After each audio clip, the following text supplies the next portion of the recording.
રાજ્યમંત્રી હર્ષ સંઘવીની પ્રેસ કોન્ફરન્સમાં અને આવનારા દિવસોમાં ગુજરાત સરકારના અભિયાનમાં માત્ર લોકોને માહિતી આપવું એટલું જ નહીં, પરંતુ સ્કૂલ વાઇઝ કોમ્પિટિશન થશે, કોલેજ વાઇઝ કોમ્પિટિશન થશે, એ જ કોમ્પિટિશન જિલ્લા વાઇઝ બી થશે અને ગુજરાત સરકારના વિવિધ વિભાગોમાં બી આ જ દિશામાં કોમ્પિટિશનને નીચે સુધી લઈ જવામાં આવશે.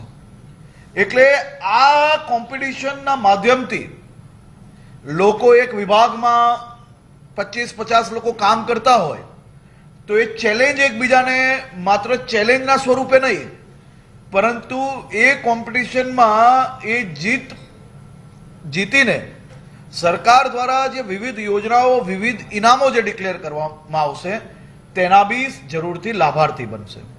કુલ મલાઈને સરકાર દ્વારા આખા વર્ષનો ઓબેસિટી સામેના અનેક કાર્યક્રમો નક્કી કરવામાં આવ્યા છે.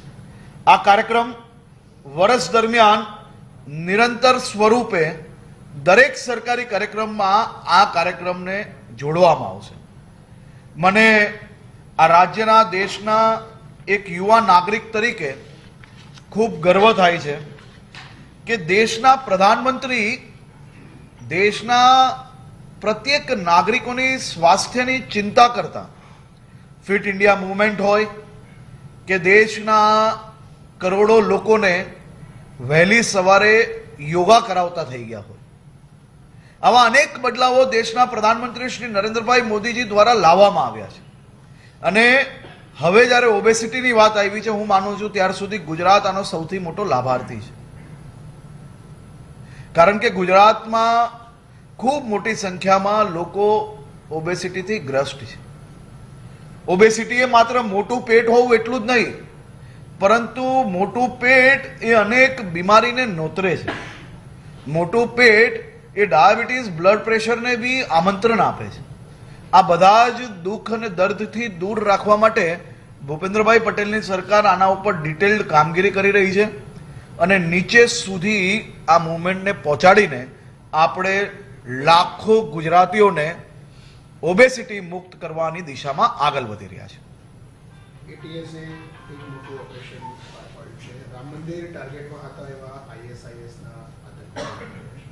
જ્યાં એટીએસ ગુજરાત અને હરિયાણા પોલીસ ફોર્સ દ્વારા આ એક ખૂબ મહત્વનું એક ઓપરેશન પાર પાડવામાં આવ્યું છે.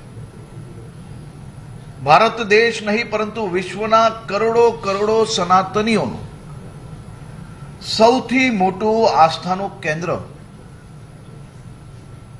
એટલે આપણા ભગવાન શ્રી રામ લલ્લાજીનું મંદિર,